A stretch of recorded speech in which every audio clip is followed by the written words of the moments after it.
What is up, everyone? Welcome back to the Hashira Half Hour. I'm your host, Hannah, and I am, as always, joined by my two friends. Emily. Howdy, y'all. What's up? It's your favorite changing mermaid whenever they get touched by water. Me. Still friendo. Brian. Arnar. Arnar. Sorry, I've been too obsessed with that show. H2R just didn't wanna. Which is not the show we will be talking about today. However, we are going to be talking about a new anime which I think we're excited about. We just watched the first one, and it is called Dandadan.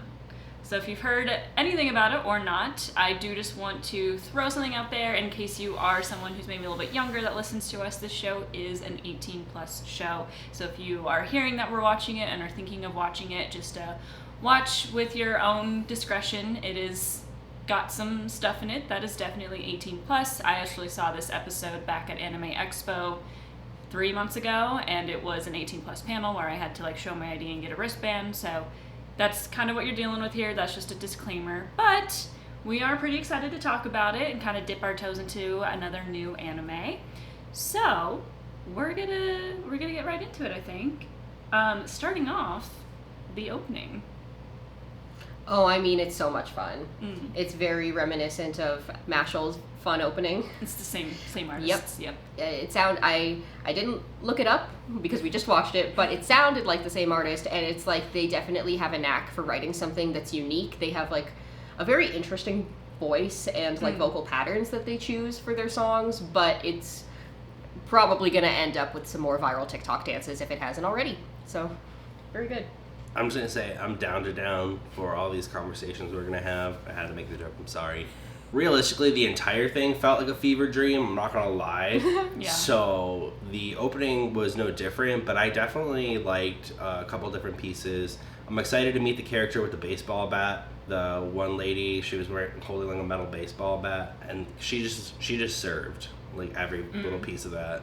And then also kind of just a hope.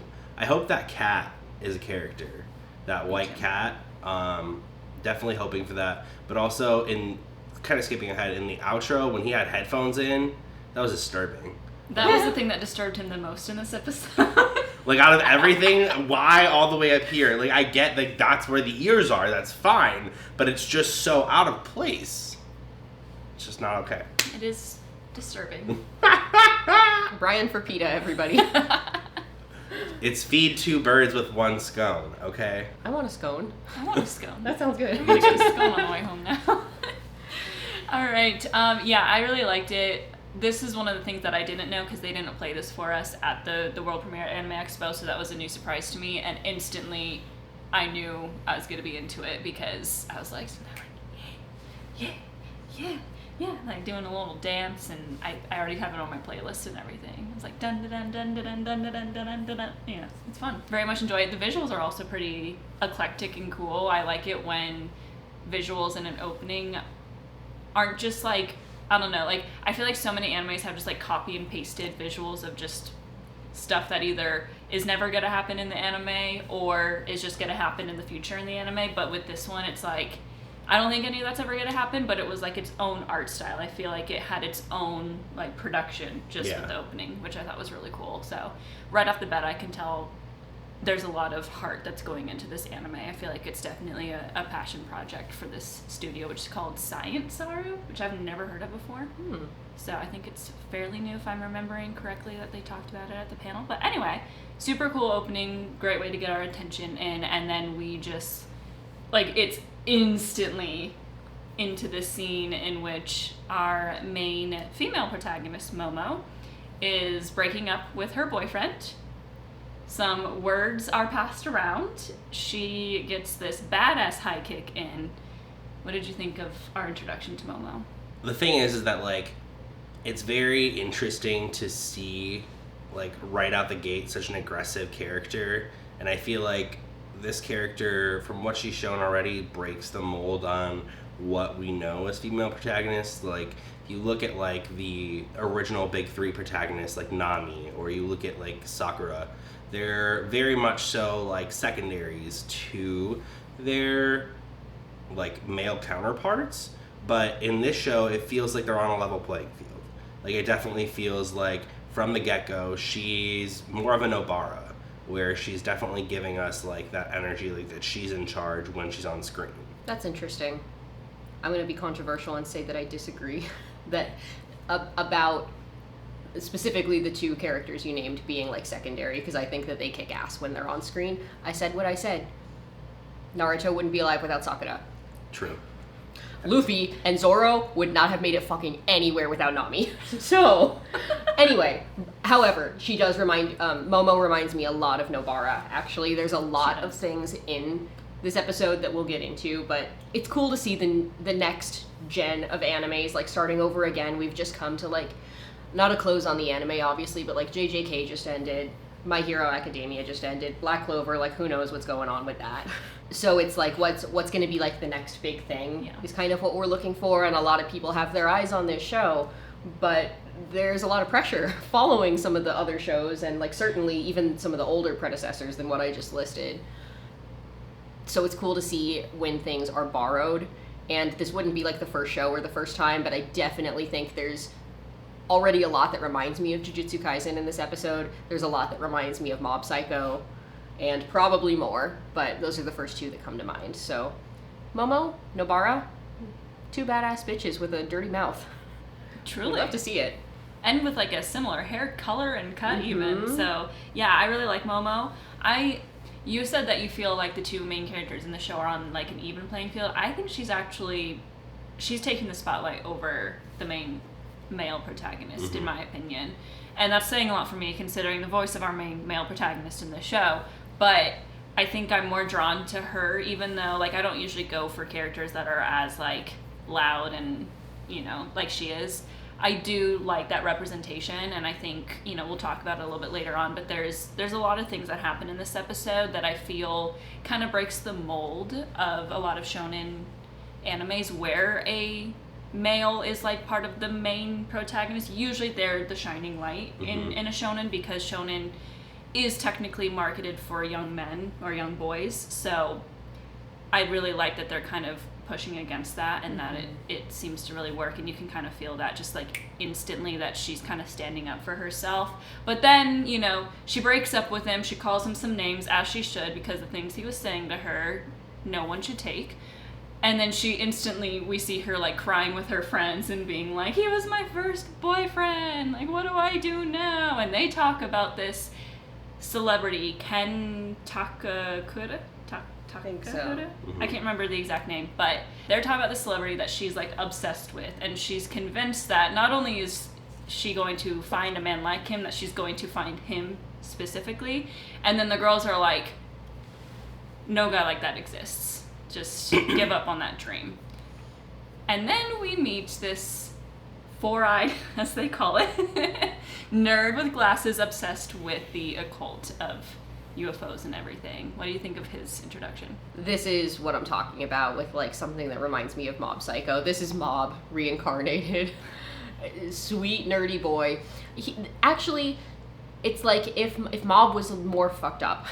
Is like what this show is so far. Not just him specifically, the general atmosphere, but it's interesting because for anyone that hasn't watched Mob Psycho, like it opens up kind of similar, and like but that character is actually kind of getting recruited to join an occult club, and he is somebody with like psychokinetic abilities, and he's like, oh, okay, cool, I'm happy to make friends. This is like the opposite of that, where it's like he's the one that's obsessed with the occult and nobody's interested in what he's offering up. He is like the weird kid that you gotta watch your back around, I think. But he's getting bullied. I don't know, it's just like the very stereotypical four eyes nerd, but like with a very specific set of interests. Very specific, yeah. So what you're saying, it's me. Because I have my very specific set of interests that I hyper focus on. Hey now. Hey now, you're an all-star. Get the show on. Get played. Cue the intro to Shrek. Specific interests. Not the Shrek is love, Shrek is life. Oh my god. Have you seen that? I feel like I have.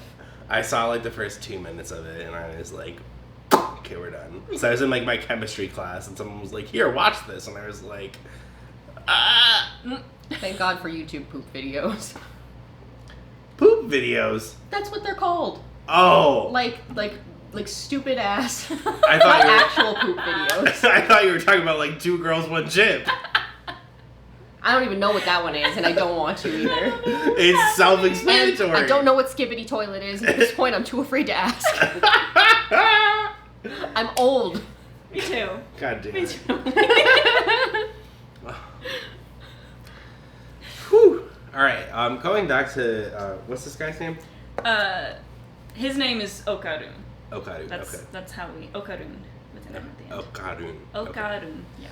All right. Well, this guy kind of actually reminds me of myself in high school a little bit. Not necessarily like being into the occult, but like just being kind of like lonely. Like I necessarily wasn't like picked on and bullied in high school, but like I didn't have like a lot of friends. So I was like, oh, okay, like this guy seems like, you know, I relate to just like sitting in the back of the class like on my phone or like reading my book or like doing my homework or whatever. And so definitely was like, okay, this guy he seems like kind of like me. And then I realized I was not like that at all because I was not shoving my interests down other people's throats the second that they showed me any attention. So it was a little interesting there, but he's like kind of cool. I like him. He's nice. I like that he's voiced by Natsuki Hanae. I think he always does a great job with his voice acting. So it's definitely nice to hear him in kind of a different role in the sense of like he's like the not like the bright sunshine boy, but more of like this weirdo. I think you somehow beat Hannah to the Natsuki Hanae mention. He did. I mean, I kind of mentioned, but I haven't said his name yet, so good job. Hell yeah. Yeah, I said that like Momo definitely has caught my attention a little bit more than him, but I also feel like Okarun I can kind of relate to a little bit more. Not, again, I wasn't bullied, but I also didn't go to school. I was homeschooled, so I didn't necessarily have the opportunity to get bullied.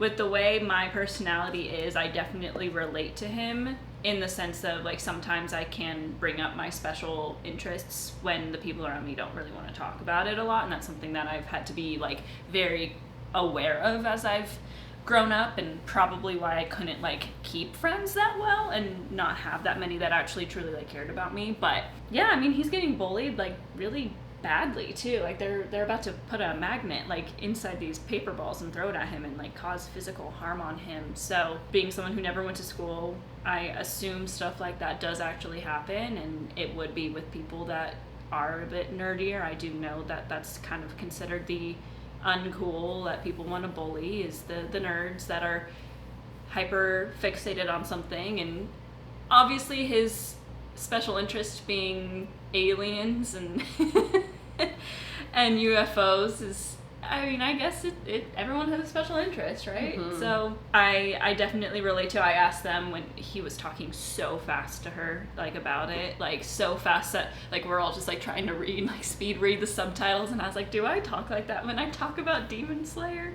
Sometimes I feel like I do, but relatable, I guess. He is somewhat relatable.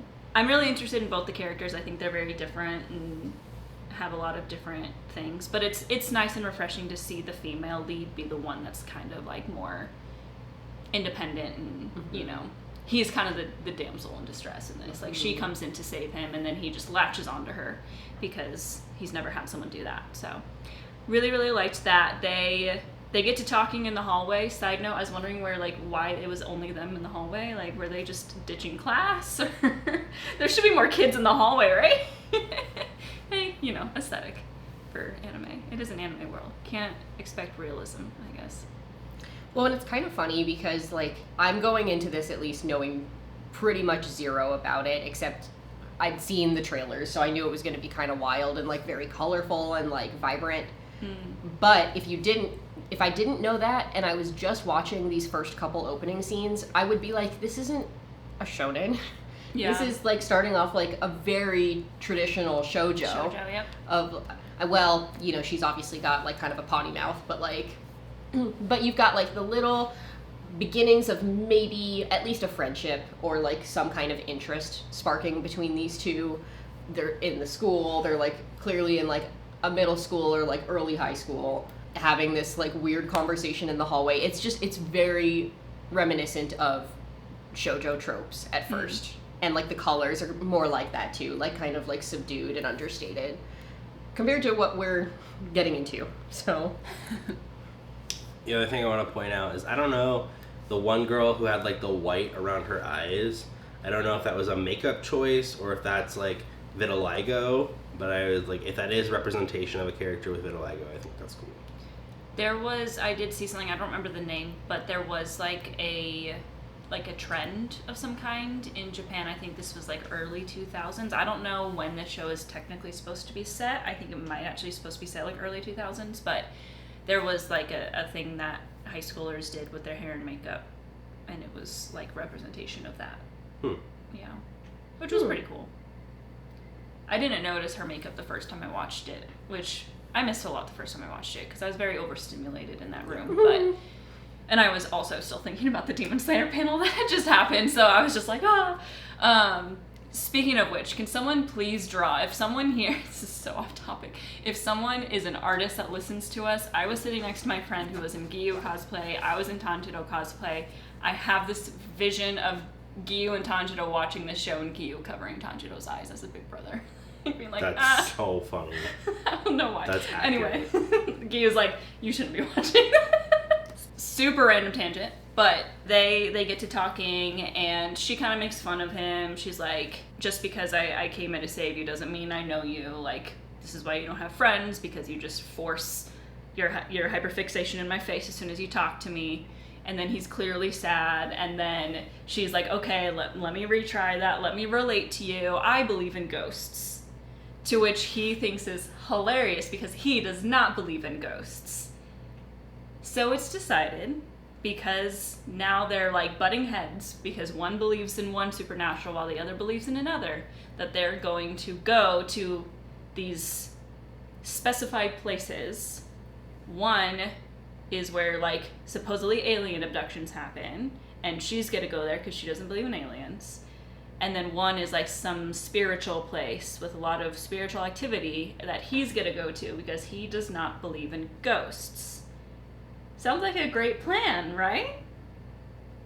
No, absolutely not.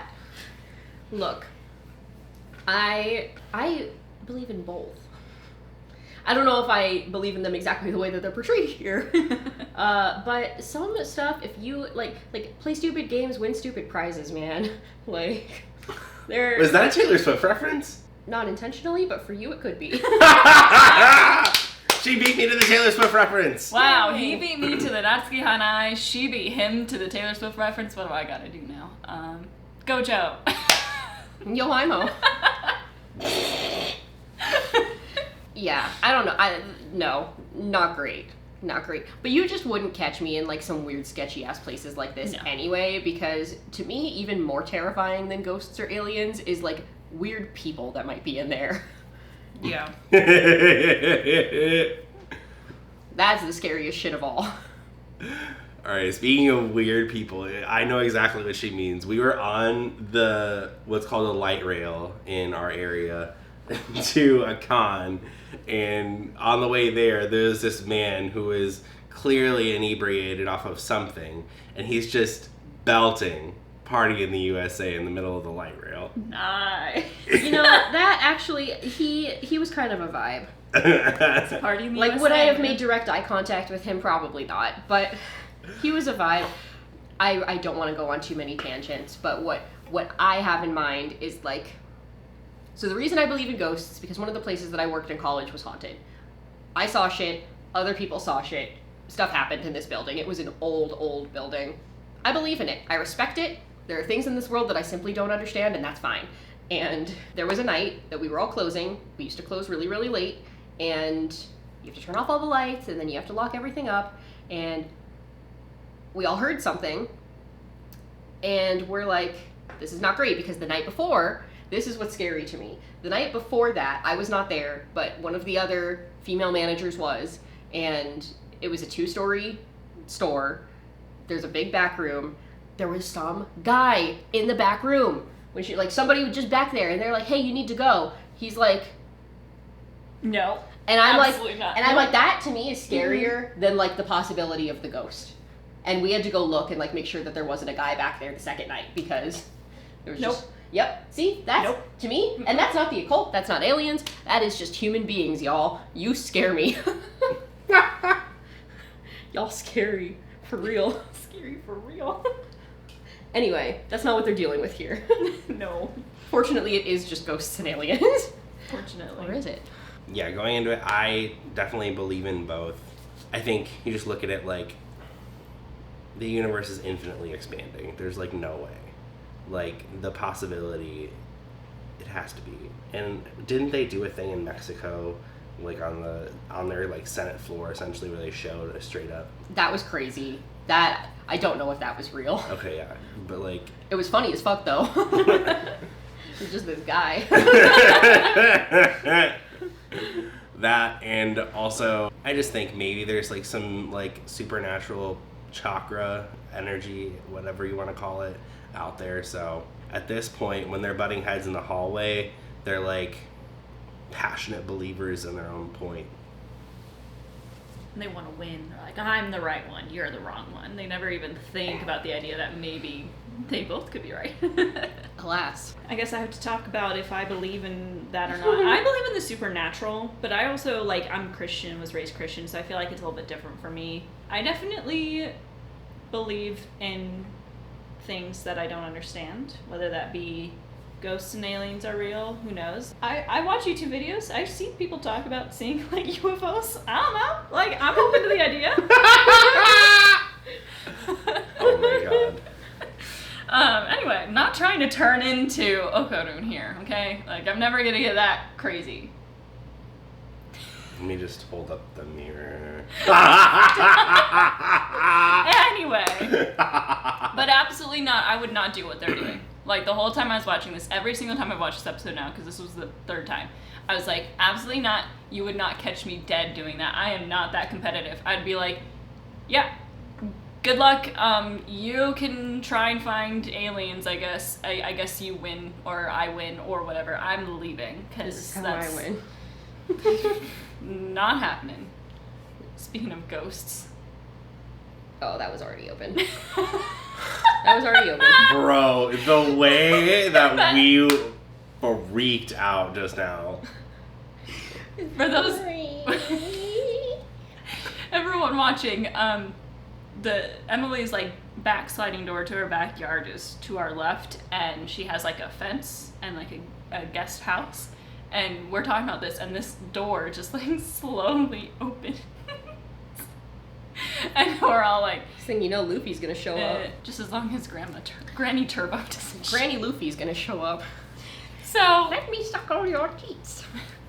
all And right, I we're will getting give you my banana. I think it was the opposite, actually. there was a lot of terms that I think I got mixed up. But so before we get there though, so they have a conversation on the phone, and Momo kind of indulges us a little bit in her past where she doesn't have any parents, which I'm assuming we'll get more information on why that is at some point, because obviously, you know, that there's a little bit more to that. But she was raised by her grandma, and her grandma was a spirit medium. So she was made by her grandma in order to protect her, to do this like purification ceremony on her way to school every single day when she was little.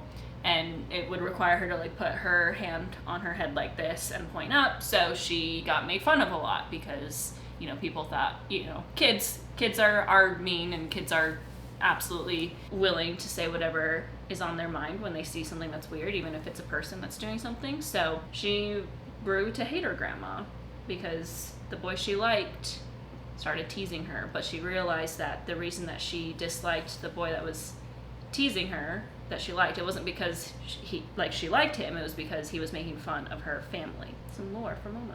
I thought that was cute. Yeah. It's hard to like put your finger on some of those feelings, even as an adult, but like certainly as a child, Yeah. it's like not emotionally matured yet. So the fact that she was able to, even by this age, is pretty impressive. And obviously, we'll get to it by the end, but it's going to come in handy for her. And there's something interesting about like the specific, like some questions that are not answered in this first episode is like, what exactly is her grandma trying to protect her from? And how does it work? Yeah. Immediately, like, since we're talking about like chakras and spirituality and all that, it's like something about like extending like through the, I don't know what they're all called, but like the head or like the crown chakra, like channeling energy up and through and like out and away from you or something like that. Something interesting there, but hopefully we'll see a little bit more of, I think, this grandma character too. I don't know. It sounded like she was still alive. I think so. So maybe we'll get to see her as a character, or at least flashbacks. All three of us are going into the show blind. I didn't know anything except for what happens in the first episode, so. Yeah, I think I'm gonna try and keep it that way as well. As much as I like am already interested in reading the manga, I'm just gonna be like, no, I want to keep this like, there's something sacred, I guess, if you will, about just watching the anime and just like waiting for it to happen on screen in front of you. So I think that's a neat take that we're all doing for the first time, because this is the first one where we've all done a blind episode actually, which is I think is really neat. So looking forward to what comes next for Momo. I'm gonna see some Momo. Some Momo. Exactly. Momo. It's a really sweet moment, you know, and then Okaru kind of says like, you seem nice to talk to, but she kind of pries with him and like his story, which he won't really open up about at all. So that obviously is to come. I'm sure he'll get lots of development throughout the story, but they're talking on the phone, and then shit hits the fan. All hell breaks loose. I would like to remind everyone that I would have been long gone before this happened, because this kind of stuff, absolutely not. But he is looking at these like bloody footprints, and he's not like saying anything about it. Like, again, that's another clue for me to get the hell out of there, is those bloody footprints. And then he turns around to be greeted by Granny Turbo, aka the voice of Luffy. Apparently, I'm the only one here who hasn't watched One Piece. And she says, you know, I'll let you suck on my teats. Just let me gobble up your weenie. And at the same time, Momo is like trying to tell him to run, because if you can't outrun Granny Turbo, you will get cursed. As she realizes things are going bad for him and the phone goes out, all of a sudden the lights go out where she is, and we are greeted with 3 interesting looking men. So we're not in a great situation right now. Or not. Mugiwara's wilding. What? I said Mugiwara's wilding here. Mugiwara. Straw Hat. Oh. Mugiwara. Okay. Straw Hat's wilding here. I ain't remember this episode of One Piece. This is low-key like the cast reunion though, because obviously, like, I feel like it blew up that Luffy is this Grandma Turbo. Yeah. But then these creepy, like, 3 fucking guys are Zoro's voice actor too, over here with Momo, which, by the way, hated that. Hated hearing his voice come out of them. It was like, because that whole scene is like absolutely fucking nasty. Hated that. I'm not gonna lie. Hated it. Yeah, this scene is really interesting just for the sake of like the parallelism, if you will. Like, they're both having something wrong, but it's like the you know, the flip side of it. At first, I thought it was only gonna be him. I didn't know that we were gonna have like the double whammy of them both getting into like deep trouble like right away. And I thought there was gonna be like a chase scene. I was like excited for that, and then I was like, oh no, oh shit. Like, so that was interesting to see. But then, you know, both of them having their own issues at the moment. Like, he's like sprinting. I loved the like never ending hallway he's running down. That was super cool. I love like kind of like the infinities, if you will. Those are just terrifying concepts, kind of like we talked about with Chainsaw Man, Infinity Devil. So that was really cool. Yeah, it's like the tunnel. I think like the tunnel actually stretched or something. It was supposed to show like he was almost to the end, and then all of a sudden it was like he was running backwards or something like that. And I was like, I would die. I'd just fall over. That would be it. That's so like, scared.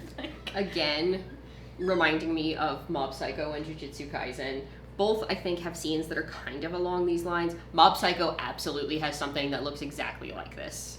At the beginning, this is Mob, but more fucked up. Grandma Titties does not show up in Mob Psycho. And the tunnel doesn't stretch, but like there's something about like they're looking for this ghost that is in the tunnels. Is still creepy, not quite on this level. There's something more pure about the other show. Jujutsu Kaisen, it reminds me of at the end of season 1 when Yuji and Nobara are fighting the womb paintings. And I don't know if there was a tunnel, but they were like on a weird like foresty kind of cliff fighting ghosts, essentially. Yeah. Doing something kind of similar. Although they were also together. These two are seemingly separate. By how far, I'm not quite sure, but...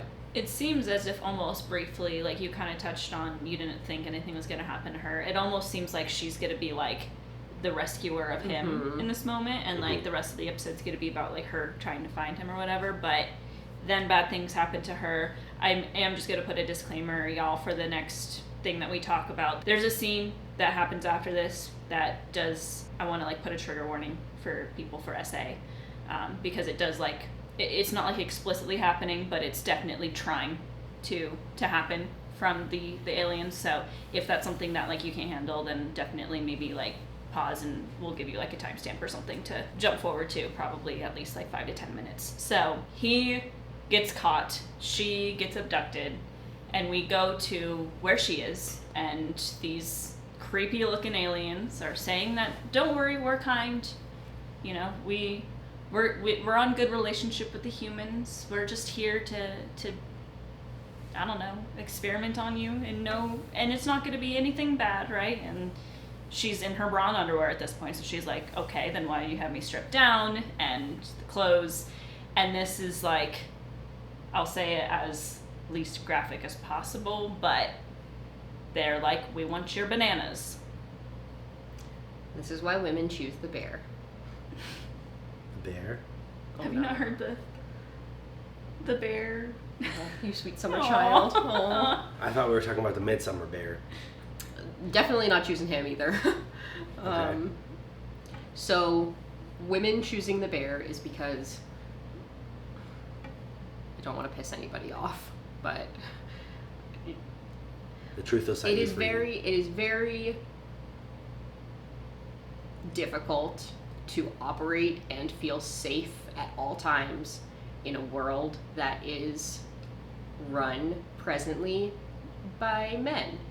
As a woman existing in that world, it's like you are likely to run into, at minimum, verbal violence, sometimes physical violence and assault, and so there's been like a trend that's like, if you're stuck between like being in a room alone or something with like a man or with a bear, what are you gonna pick? And most women are saying like, I would pick the bear. I would pick the bear. Oh. So I have a lot of feelings about this scene. I do not like violence against women used in media because I just really, really don't think that it's often needed to tell the story. And honestly, I kind of feel that way about this scene so far. I don't know that I feel like it has been earned at this point. I think it's a really high bar to ever earn a scene like that in the first place, where something being depicted in this way is necessary to drive the story forward. And so I don't know. Honestly, like, I'm gonna watch the rest of the season, but it's like soured me a little bit because I just don't feel like it was necessary to have all this happen. Maybe we'll get a little bit more explained in a future episode, but there's like a lot of layers here too, because there is like the SA aspect of it, but then there's like specifically what they want to do is like not only assault her, but they're like, we want to take your reproductive organs and figure out how to use them for our benefit as a male-only species. Right. And there's some interesting undertones there about how women's bodies are presently used and policed in the modern world, and like whatever your feelings are on that, it's certainly a large conversation, especially right now, especially in this country. And it's interesting to have that so prominently featured in a first episode of a new show. So I have complicated feelings on the topic. I don't know. I don't know that anything that they could do would earn it, in my opinion, but that's left to be seen. We've still got 11 more episodes, so perhaps I will be eating my words, but I kind of doubt it. I didn't see it from that lens because I did not know that the lens existed at first with the bear. So now I get it, and now I see where you're coming from with that, because I was like, I saw it and I was like, this is like gross, but I was like, I mean, it feels somewhat consistent with other media. So I was like, okay, like, you know, not my fave, but like, it didn't strike me that way. But now that I see that, like, that's really interesting that you like enlightened me in that way. So thank you for sharing. Mm-hmm. Thanks for being open to it. Yeah, definitely. So with that being said, nonetheless, Turbo Granny. Well, we gotta talk about both sides, right? Turbo Granny coming through the phone. Hell yeah, dude. Like, they're like, we don't even have technologies to do that. And I was like, wait, that's like important, because they don't have technologies to move through like telecommunication phones, or like their psychokinesis or whatever they called it. That was cool AF, because that means that I think that they are counterparts to each other, and that they are the perfect match for each other, because now she, you know, is with the aliens, he's with the supernatural stuff, and they're starting to fill in the gaps for each other. Like, it's kind of, I think it's some foreshadowing as to what's going to come down the line as to, like, you know, their relationship, and kind of like Emily and you were talking about earlier, like how it's a shoujo starting, like there's going to be some sort of like romance to it, and I think that this is kind of where it starts, is like these small places where they're filling in for each other. Yeah. I think that what's interesting about these scenes is that, like, it's going back and forth on, like, who's saving who and that sort of thing, but as we progress through the episode, they keep on giving it to her, really, because, and I do want to just say, like, Emily, I agree with you. This was the part of the episode that really made me uncomfortable the first time I watched it, and to be in a room where people were laughing at it was a little bit off-putting, too. I think that what's important in this scene is that it at least is not painted as just a joke that's just, like, needlessly there. It is still something that's painted as obviously something that shouldn't be happening, and, like, it's a bad thing that's happening to her. But I do, like, always sit here and kind of question, like, could we have done some kind of other bad thing that's gonna happen to her rather than this? Like, I just think that it's kind of a sensitive topic. Okay, so he gets cursed, right? And she took away his weenie, is what she keeps saying. So, like, he doesn't have that right now. So it's like, okay, it's gonna be a theme, but I'm interested to see how they paint it. I'm a little bit, like, skeptical about it, but also I want to see how they handle it from here on out, I guess. But nonetheless, Saved by the Bell, like you mentioned, with Okarun, like, working his way through the phone to try and save her, but he's kind of being overtaken by this ghost, and we get our shonen battle right here, you know? The aliens kind of grow into something, and then he's, like, going after them. They can't get to this ghost / Okarun, and like, there's all this stuff happening, and they keep talking about wanting bananas, and it's just like, it's just a mess. But I do like that it seems as if I kind of see it as Okarun is definitely the character that's a lot more mysterious right now. We're getting a lot about Momo, and then she unlocks her ability of psycho, whatever they called it, kinesis, because of what her, like, grandma was teaching her all this time was actually something that would help her get out of this. But Okarun, like, seems to have some things, but he keeps failing at it because he kind of loses this fight, right? He gave up. He did give up. He was like, oh, that was so hard. I got knocked back once, where it's like in other shonen they get, like, blown 30 feet away, and he's like, just a flesh wound. Barely a scratch. Right? He's like, I give up. I can't do it. It's like, oh boy. And then she, like, pops off, and she goes, like, let me realign my chakra. My name is Crystal. I'm from California. I'm 28 years old, and I run a crystal shop. And then she shoots her chakra through the roof, and she literally goes full Sailor Moon, like, we should have gotten a spin and a transformation, so she could have had some clothes on, but like that's something else later. And then you get like these studio trigger stars that come up. Like it's so like visually this like while there's like obviously graphic content being displayed here, these scenes were what I was expecting from like the trailer and stuff, as far as like the colors, the animation style, the fluidity of everything. Like this was really well done as far as like the visual piece of it. So I definitely really liked that as it like came through. Like all of the fight scenes that we've seen so far are just like gorgeous, and I think this is like setting a new level of animation stunning. And this is again, I'm gonna keep drawing the comparisons because I definitely see the inspiration, but again, it's kind of fun to see like the psychokinesis powers come from the character that's like not the mob character, and it's instead the girl. Yeah. Even though he's the one that probably would really like having something like that, he's gonna get to watch her in admiration, and that's pretty cool.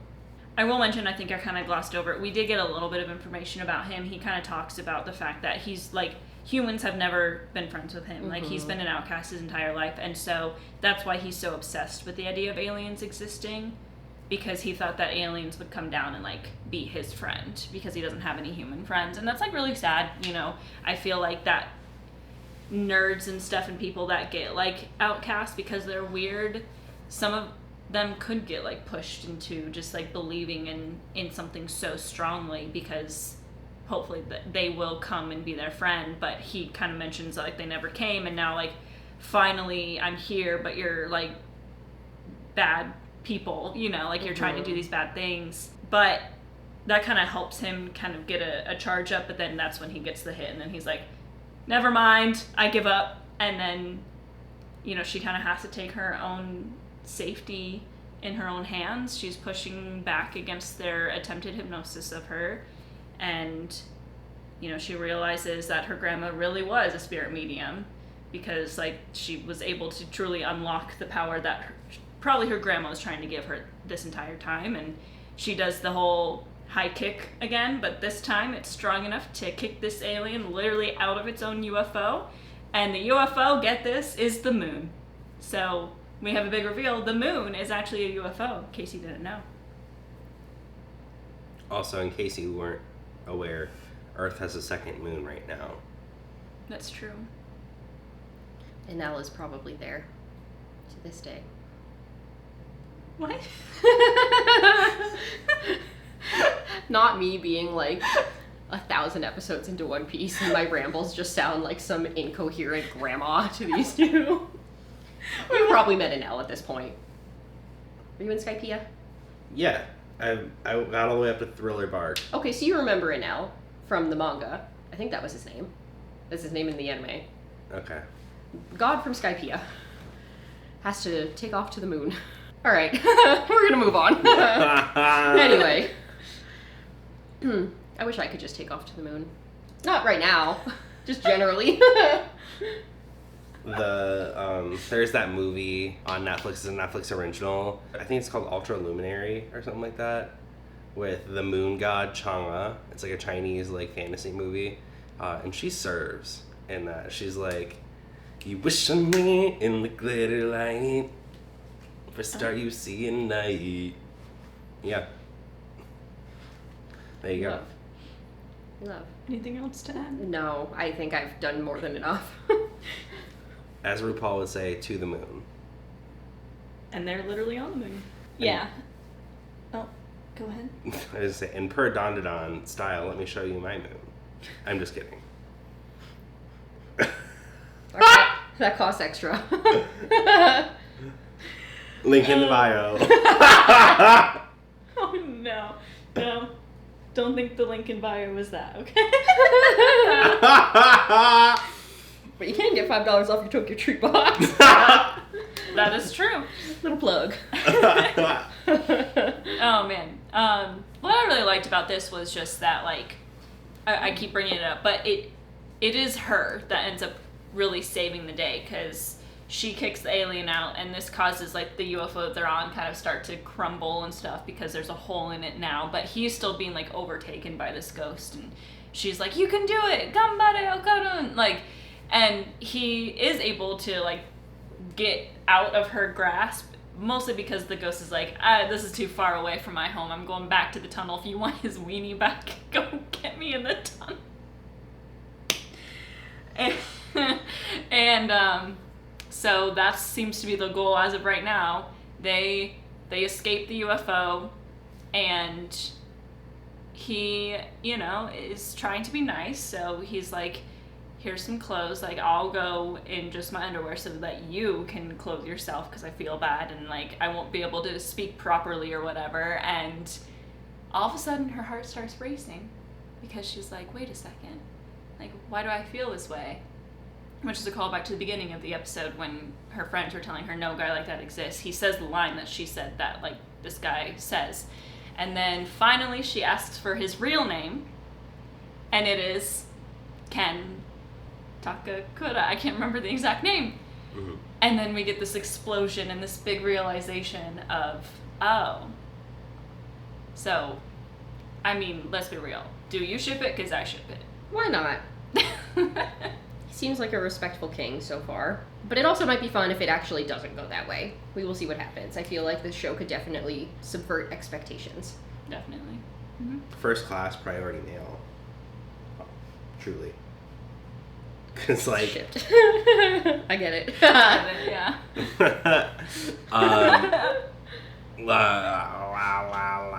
Sorry, sometimes my brain, over the past week, my brain has been, like, short-circuiting, where I just, like, all of a sudden stop, like, forming trains of thoughts, and then it's, like, static.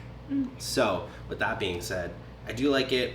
I think, yeah, if they end up together, great, but also if this ends up to be more of, like, a Eugene Obara, where they're just, like, friends, like, that's cool, too. Yeah. I think it's nice to show, like, female friendship, which I still think is, like, an issue people have, is, like, having platonic relationships with, like, across the gender line if you're not, like, gay, you know? Not as common, certainly. Definitely. Yeah, it'll be interesting to see. I can see it definitely becoming a romance. I can also see the show. I feel like it's definitely setting itself up to maybe be a show that kind of goes against the grain and will do something different. It definitely follows a lot of common, like, shonen tropes that I'm not the biggest fan of, but it also seems to have a lot of things that could be, like, a pro and con. So I feel like, I guess I'll just make this the next question, since that was the end of the episode. Like, that was the big reveal, is that was his name, and then it was like dun dun dun, and then the ending credits with the cat with the weird headphones that Brian felt was the most disturbing part of the episode. So I don't know, I was thinking maybe instead of favorite moment, since this is the first time any of us are watching this and interacting with this story at all, I just wanted to kind of give us the opportunity to say how we're feeling. Do we feel like it could go somewhere we really like? Are we 50-50 on it? Are we saying, this might not be for me? For me personally, I'm in the I don't know. I want to give it, like, definitely probably this entire season and wait and see how I feel after the first season. But it's definitely not the type of show I would normally go for, I think. But I'm giving it a chance because I can see some good things about it. That's kind of where I lay. So I guess I'm more like 50-50 on it right now. I think I'm in a similar boat. Because obviously, like, there are certainly calls to shows that I have watched and that I have enjoyed that I can already see in episode 1, so who knows how many more there might be in future episodes. I'm loving the appearance of some of these voice actors as well. Like, it's very, like Luffy's voice actor's not in a lot because he's busy. He is still busy, 25 years. Luffy's busy. She's busy. Like, they're not in other shows. She's been voicing that character for pretty much as long as we've been alive. It's like an entire career. It's like The Simpsons of anime. It's like, at that point, an actor like that does not need to do anything else if they don't want to. So they must want to. They wouldn't want to attach their name to a project for no reason. So, like, yeah, that's all really cool because there's a lot of things that I respect about that. I have some major and I think valid concerns about some of the content that was already in here, and I'm not, like, highly conservative or, like, I'll watch whatever, but I think that, like, there are moments in media that, like, if you're gonna lean into something, you have to earn it, because I'm just sick of this shit. being in everything. And it's not just an anime thing. It's very, very true in a lot of like live action TV shows as well. And I'm like, I'm just over it. I just don't think it's necessary to make a good story. And I just am kind of tired of seeing it. So I'm 50-50 in that regard, and that I really have my doubts that they will earn it, but I'm willing to watch and see what's going to happen and like how much it continues, if it continues, how it's used, and why. And I feel like that's fair. My feeling before the conversation started, I was like, this is great. I was like, this is amazing. But then, like, given that critical lens, I think I've taken a step back to the undecided space, because I think it's important as a viewer to critique what you're watching and to evaluate, like, is this the right decision? Like, Jurassic Park, essentially. Like, we could do that. Should we? You know? Like, so I think now being in this space where, like, I want to be more concerned about it, I still like a lot of what was done, and I think that this is, like, a really cool concept, and that there's a lot here, but I think there's also a lot to be... Vroom, vroom, vroom, vroom, vroom, vroom. Dun, dun, dun, dun, dun. Dun, dun, dun, dun, dun, dun. I still think that there's a lot to toy with mentally and to really mull over as far as, like, what it's showing to... Because, like, if you look at it from this critical lens, right, a lot of kids are probably going to end up watching this. Yes, it was an 18-plus panel, and yes, it is, like, marked as rated M for mature, but really, who's enforcing those guidelines? And who is this for? Yeah. Like, we're all watching this, but, like, then the question gets begged again, like, what is this for? And that's, again, like, has it been earned? Because otherwise it's, like, catering to, like, kind of a weird subset of people also. So, it's only the first episode. I'm not writing it off yet, but I definitely am critical. So. Yeah. I agree.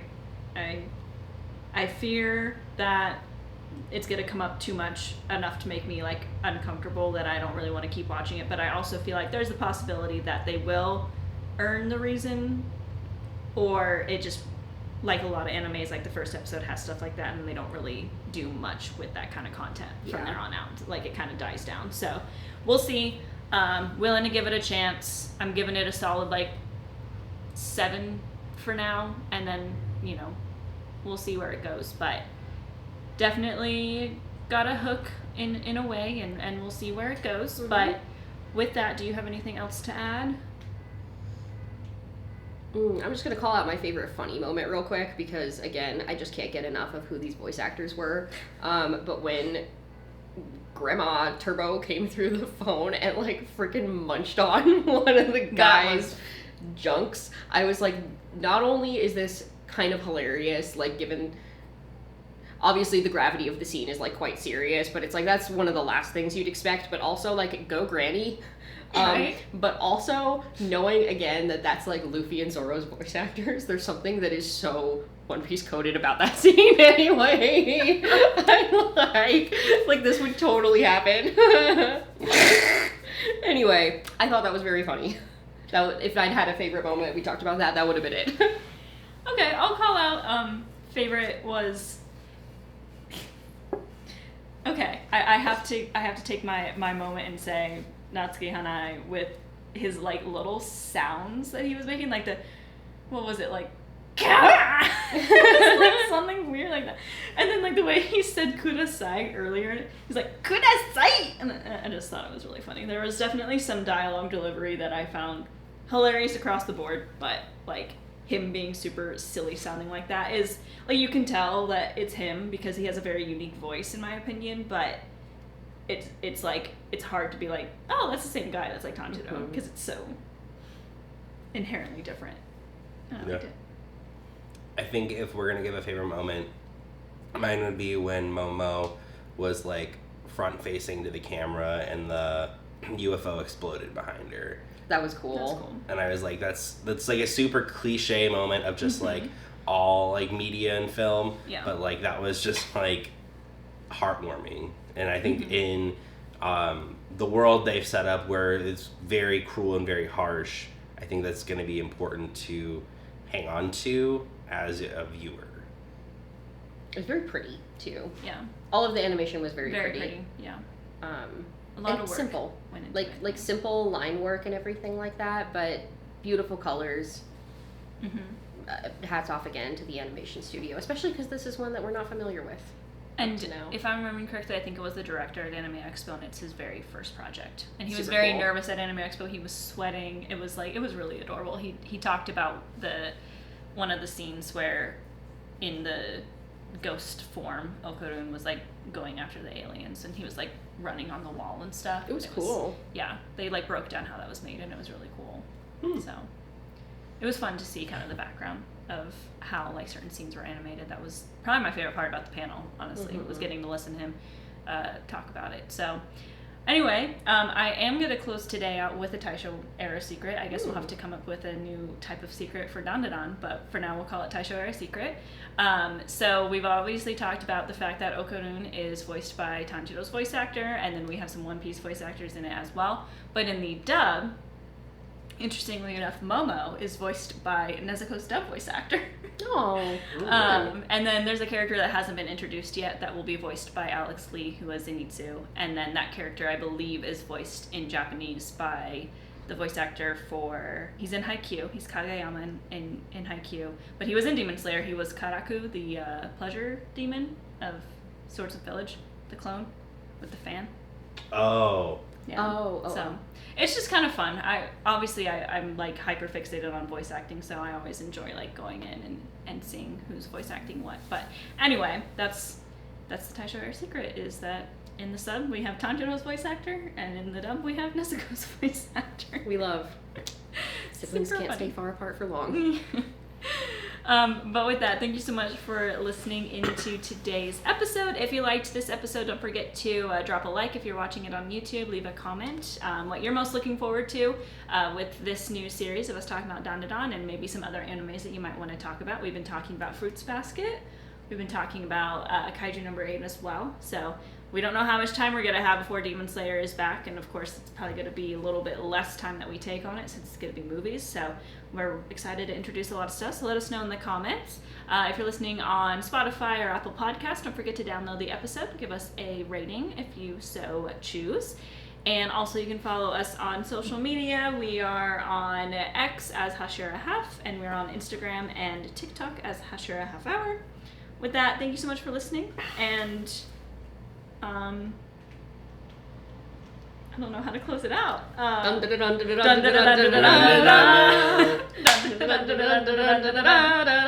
Okay. That's it. We're good. Yay.